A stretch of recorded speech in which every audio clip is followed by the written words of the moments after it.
Saan ini-invest yung money mo? All my money I put into business. Talaga. Yeah. And nag-time deposit din ako. Tsaka, yun, for business talaga eh. Murang food talaga eh, no? Food talaga. No, I also have a construction company actually. Wow. Yeah. And, Ano to?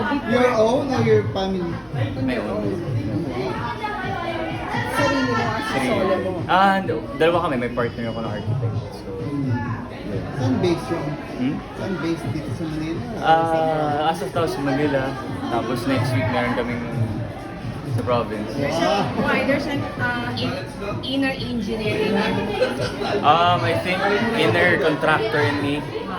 Yeah, I feel like yun yung gusto kong sukin. Kasi nung nag-ano kami, nung kinoconstruct yung mga restaurant ko, na-realize ko na, ay kaya ko pala to gawin mag-isa eh. Bakit pa ako kumukuha ng contractor?